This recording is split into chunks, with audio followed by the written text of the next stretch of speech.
이번 주는 모세의 마지막 얘기, 모세가 갔던 광야 생활에 대해서 알아보도록 하겠습니다. 출애굽기 14장 19절에 이스라엘 진 앞에 가던 하나님의 사자가 그들의 뒤로 옮겨가매 구름 기둥도 앞에서 그 뒤로 옮겨 그랬습니다. 저번 주 우리 메시지를 한번 확인해야 되겠습니다. 아브라함을 우리 조상이라고 하지 말라. 누가복음 3장 7절에서 22절의 말씀 가지고 말씀을 나눴습니다. 왜 우리가 교회 다니고 신앙생활을 해야 되느냐?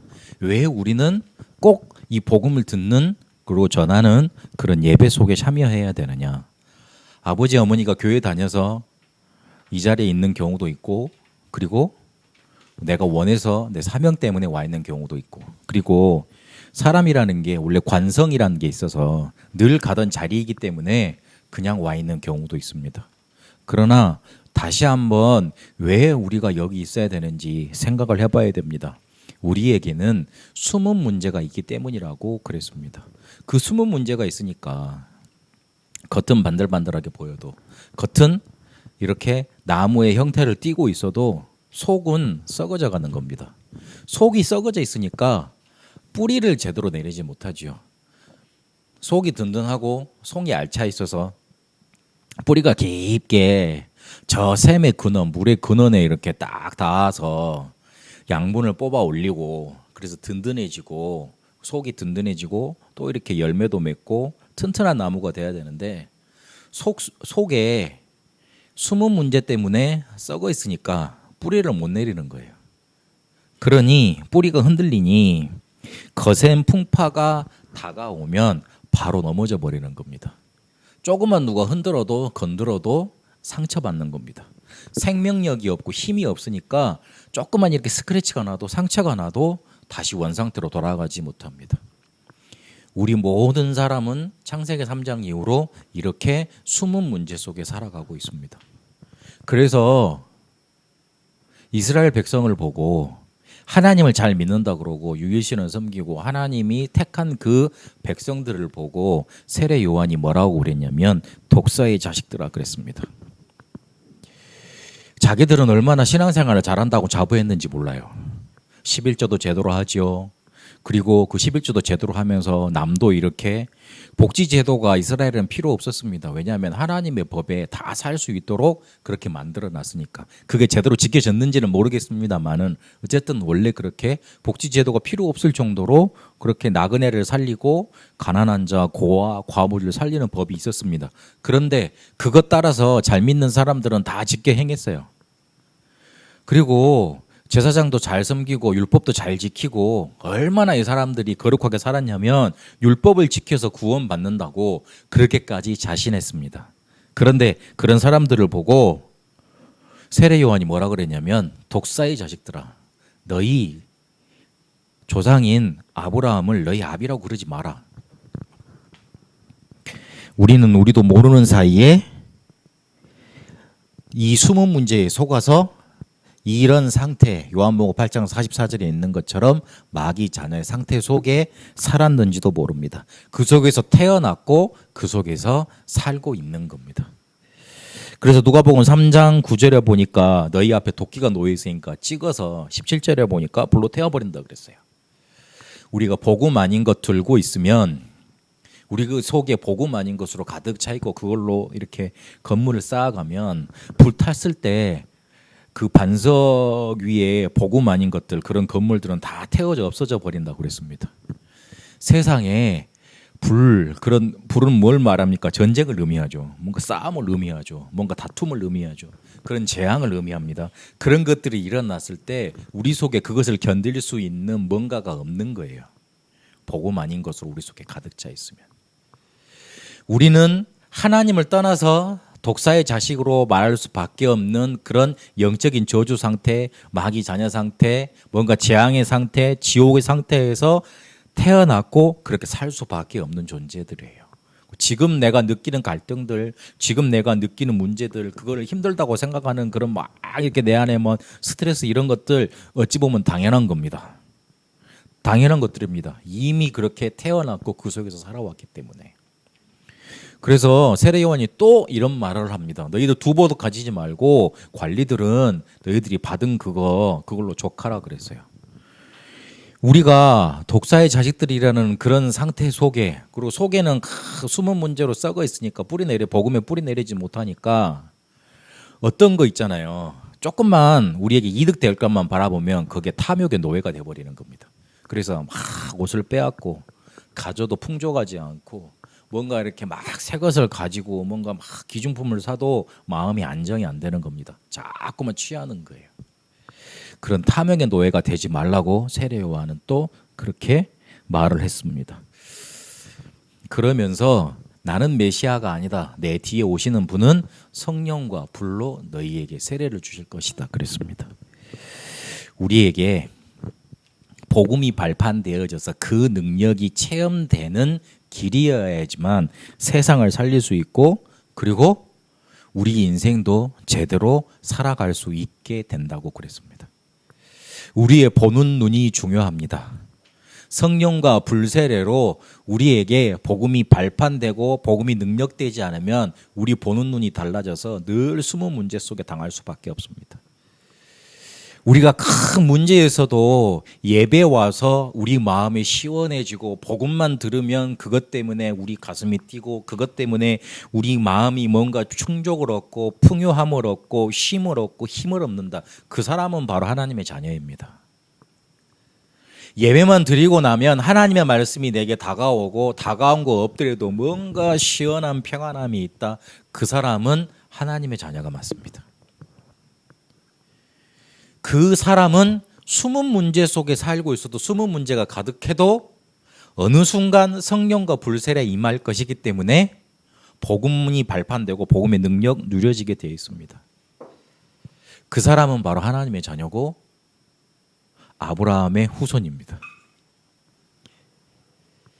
그래서 우리가 예배 드리면서 모든 문제 해결할 수 있다. 그 사람 복음 제대로 누리고 있고 복음이 발판된 사람입니다. 그걸 우리가 확인해야 되겠습니다. 그 복음의 능력을 우리가 날마다 체험해야 되겠습니다. 그거 이렇게 딱 원약으로 우리가 붙잡아야 되겠습니다. 안 그러면 늘 숨은 문제 속에 시달리고, 그리고 세상의 재앙 그리고 불같은 그런 막 일들이 일어날 때 우리 인생 아무것도 안 남게 됩니다. 공으로 돌아가게 됩니다. 저번 주 메시지 확인하시면서 아브라함을 조상이라고 하지 말라 그랬는데 왜 세례 요한이 그렇게 독소를 날릴 수밖에 없었는가 확인하고, 우리는 우리 숨은 문제를 완전히 발판 삼고 복음의 능력 누리는 그런 기회로 삼아야 된다고 언약을 또 확인하고 붙잡아야 되겠습니다. 이렇게 복음의 능력을 확인했던 모세는 광야 생활을 인도받게 됐습니다. 광야 생활이 어려운 시기였습니다. 얼마나 어려웠으면 이스라엘 백성들이 노예로 살았잖아요. 근데 다시 노예되었던 그 애굽 땅으로 돌아가자고 그래요. 도저히 못 살겠으니까, 이 광야에서 못 살겠으니까 다시 우리 애굽으로 돌아가자. 애굽으로 돌아가면 어떻게 되는 거예요? 다시 노예되는 거예요. 그런데 거기로 다시 돌아가자고 그래요. 그러면 지금 살고 있는 광야 생활이 얼마나 힘든 건지를 반대적으로 말해주는 말이잖아요. 그런데 이 광야 생활, 그 광야 생활 40년을 통과하면서 이스라엘이 영원히 지켜야 될 언약과 절기와 그리고 성막과 성전 언약, 그런 것들, 가장 중요한 것들은 그 당시 때 다 나왔습니다. 우리가 가장 어려운 시기를 보내고 있는 것 같고 힘든 시기를 보내고 있는 것 같지만 하나님은 가장 좋은 것을 주시는 시간입니다. 일단 그렇게라도 착각을 해야 됩니다. 그래야지만 마음의 안정이 찾아옵니다. 마음의 안정이 찾아와야지만 세상 것도 이렇게 지금 상황도 바르게 보입니다. 그런데 이건 진짜라니까요.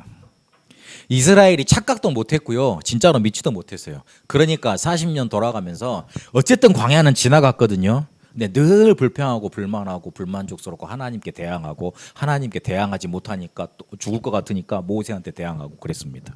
심지어 자기들이 그렇게 멸망을 당했던 것을 봤던 그 애굽의 신들을 만들어내서 그걸 하나님이라고 속이면서 뭔가 이렇게 막 즐겼습니다. 하나님이 우리를 가장 어려운 시기로 내모는 게 아니고 가장 중요한 것을 주시는 시기로 우리를 인도하시는 겁니다. 그것도 완벽하게요. 모세의 광야 생활을 두면서 하나님이 어떻게 인도하셨는가 확인해 봐야 되겠습니다. 모세와 그 이스라엘이 광야 생활을 시작하게 하셨던 그 시작은 재앙 시대부터 시작이 됐습니다. 쉽게 말해서 완전히 멸망하고 완전히 저주당하고 완전히 힘든 그 시기부터 이 광야 생활을 하나님은 시작하게 하셨습니다.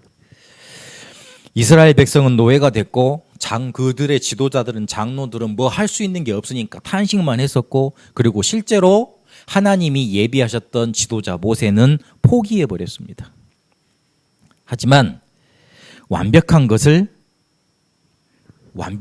준비하면서 하나님은 모세를 시작하게 만드시고, 그 시작된 모세를 통해 장로들이 힘을 얻고 이스라엘 백성을 애굽에서 건져 나오게 됩니다.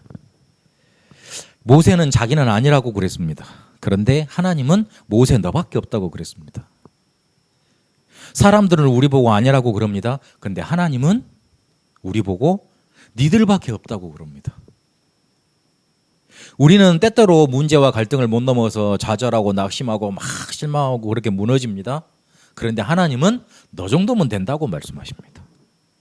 너만 있으면 세상을 살릴 수 있다고 말씀하십니다.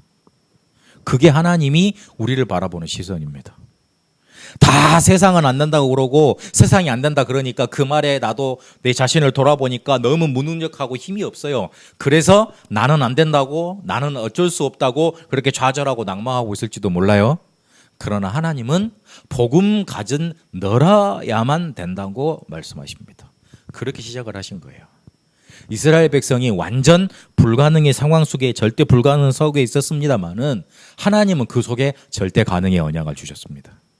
출애굽기 3장 18절에 피 제사를 알아먹는 사람들이 누구였냐면, 거기에 대해서 한마디도 토를 다하지 않았던 사람이 누구였냐면 모세였습니다. 그 모세면 되는 겁니다.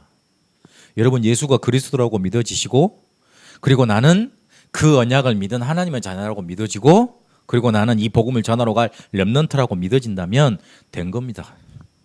그걸로 된 겁니다. 내 지금 상황이 어떻든 문제가 어떻든 내 능력이 어떻든 괜찮습니다. 하나님은 절대 언약을 주셔서 성취의 길로 우리를 이끄십니다. 그게 바로 광야 생활의 시작이었습니다. 하나님은 우리를 그렇게 시작을 시키셨습니다. 완전히 멸망당한 것 같지만 하나님은 우리를 복음 주셔서 그 복음 알고 복음 전하는 사람들로 시작하게 하셨습니다. 그래서 이 사람들이 갔던 과정을 바라보면 오늘 기도수첩 학원복음 메시지를 보세요. 홍해를 건너게 하셨습니다.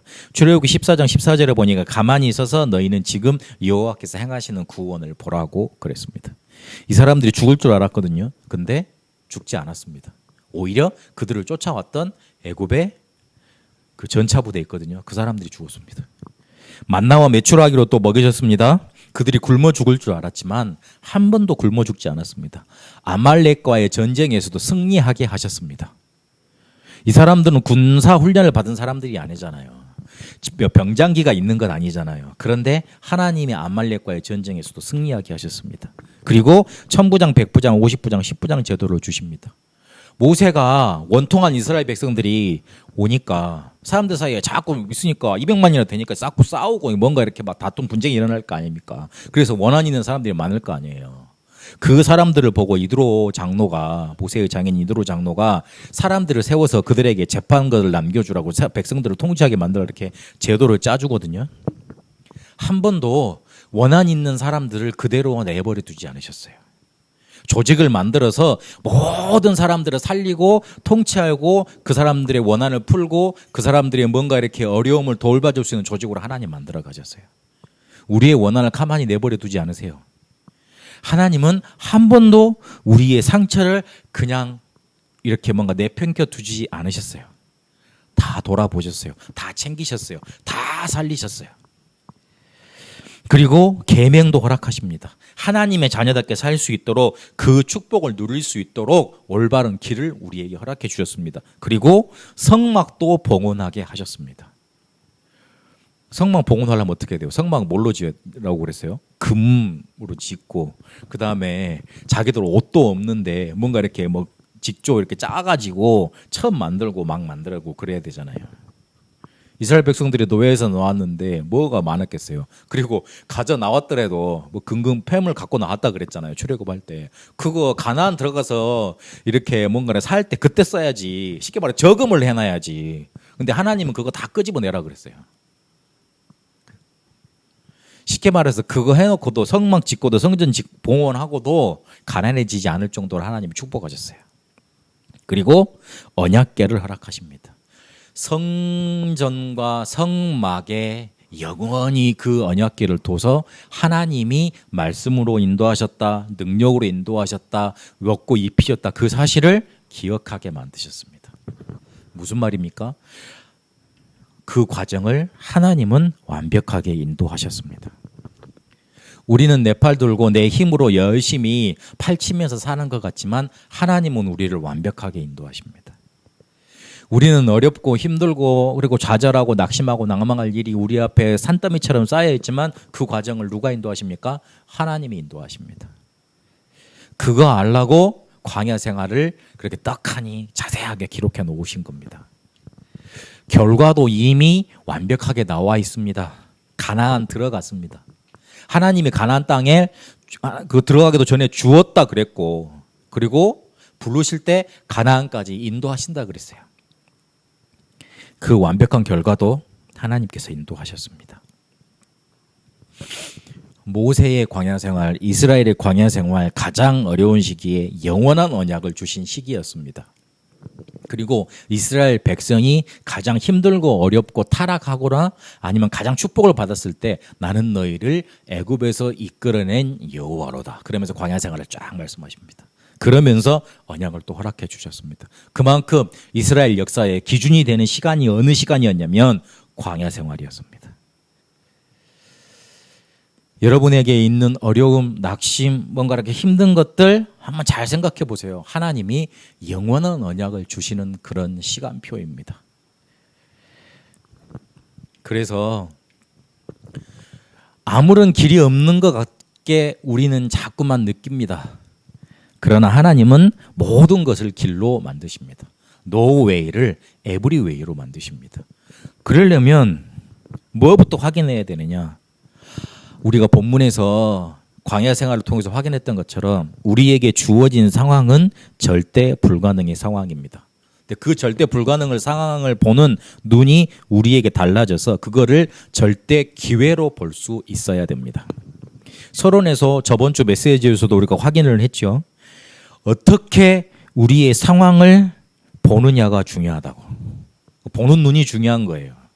절대 불가능의 상황이지만 그걸 어떻게 보느냐에 따라서 달라집니다. 그거는 우리에게 주어진 절대 기회입니다. 광야 생활도 하나님이 영원한 언약을 주시는 절대 기회였습니다. 우리에게 있는 절대 불가능의 상황도 하나님이 우리에게 주신 절대 기회의 상황인 겁니다. 과거에 사로잡혀 있지 말고 오늘과 영원한 미래의 언약을 붙잡으세요. 사람 때문에 낙심하거나 낙담해 있지 말고 사람을 도와주는 사람으로 힘을 얻으세요. 사람은 믿음의 대상이 아니잖아요. 사랑의 대상이고 보호의 대상이지. 왜 부부싸움이 자꾸만 일어나느냐. 여자는 남편에게 뭘 원하고 남자는 또 여자에게 뭘 원하거든요. 근데 그게 서로 달라. 왜냐하면 같은 사람이 아니잖아요. 같은 사람이 아니잖아요. 그렇기 때문에 다를 수밖에 없어요. 그래서 사랑이라는 건 원래 받는 게 아니에요. 원래 먼저 주는 것부터 시작을 합니다. 줘야 되는 거예요. 사람은 믿음의 대상이지, 믿음의 대상이 아닙니다. 보호하고 사랑의 대상이고 도움의 대상입니다.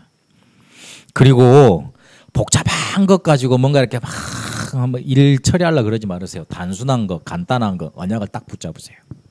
왜 그래야 되느냐? 하나님의 자녀는 절대 불가능 속에 있지만 어둠이나 흑암 속에 잡혀 있으면 안 됩니다.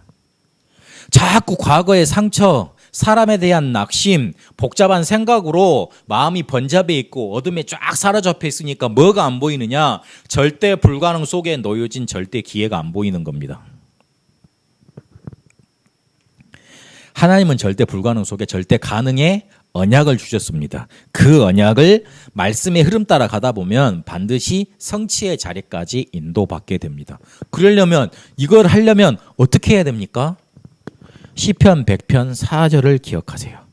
내가 궁정에 들어갈 때 감사함으로 들어갔다 그랬어요. 제가 랩런트들 이렇게 가르치면서 꼭 데리고 가보는 지역이 있거든요. 곳이 하나 딱 있는데 어디냐면 청와대.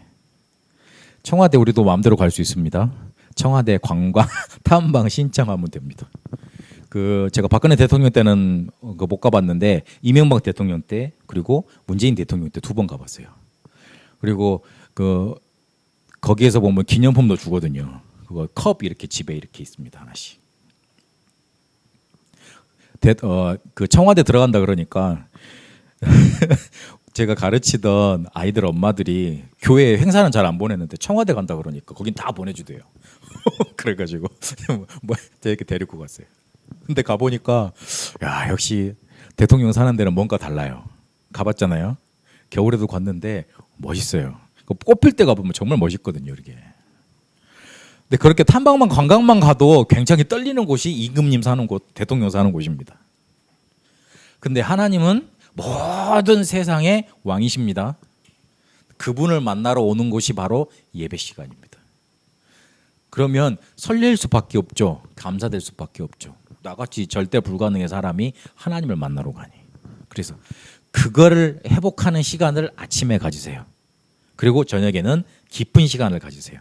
그러면 낮에 모든 것들이 살아납니다. 그러면서 점점점 그게 쌓여가면 62 전도자의 삶으로 뭔가를 잘 맞아져 가게 되어 있습니다. 우리가 왜 62가지 전도자의 삶을 배우고 훈련을 받았는데 그게 터지지 않느냐? 이 첫 시작이 안 돼서 그렇습니다. 내 속에 감사, 설레임이 끌어넘치지 않아요. 설레임이 끌어넘치지 않으니까 설레임을 끌어넘치게 만들려면 설레임이라는 아이스크림을 사드세요. 이렇게 말씀하시는 분도 계시던데 농담이었는데 한 분도 안 오셔서 제가 좀 뻘쭘합니다만은 설레이지 않으면 설레임이라는 아이스크림이라도 먹으면서 설레임을 생각하라 그러시더라고요. 그게 맞습니다. 하나님이 우리에게 주시는 축복으로 설레이셔야 돼요. 그게 맞는 거예요. 여러분 속에 감사로 그렇게 확 넘쳐나게 되시길 바랍니다. 저번 주에 우리가 숨은 문제 때문에 고생하지 말라고 주셨던 말씀처럼 우리 속에 감사함으로 넘쳐나야 되겠습니다. 그 축복을 회복하는 한 주간 되시길 바랍니다. 모세가 갔던 광야길, 축복의 길, 영원한 언약을 받는 길이었습니다. 그 길이 모든 성도님들에게 성취되시길 바랍니다. 살아계신 하나님 감사합니다. 우리에게 광야 생활 같은 길이 있지만 영원한 언약을 주시고 언약을 우리 속에 체험시키는 기회인 줄로 믿습니다. 절대 불가능의 사람이지만 절대 가능의 언약 붙잡고 하나님이 주시는 힘 가지고 세상 살리러 가게 하여 주옵소서. 하나님을 만난 것이 얼마나 감사한지 이 설레임 가득한 마음 가지고 예배하고 또 그것을 현장으로 옮기게 하여 주옵소서. 우리는 하나님의 자녀로 흑암에 사로잡혀 있지 않고 그 흑암에 빛을 비추는 사람으로 인도받게 하시고 살리게 하여 주옵소서. 이제는 우리 주 예수 그리스도의 은혜와 하나님의 살아계심과 성령님의 역사 인도하심이 설레임과 참된 감사를 붙잡고 세상을 살리러 나가는 광야 같은 세상 속에 하나님의 빛과 하나님의 응답을 전하길 원하는 우리 세상교회 모든 성도들과 베트남과 한국에 이제와 영원토록 항상 함께 계실지어다. 아멘.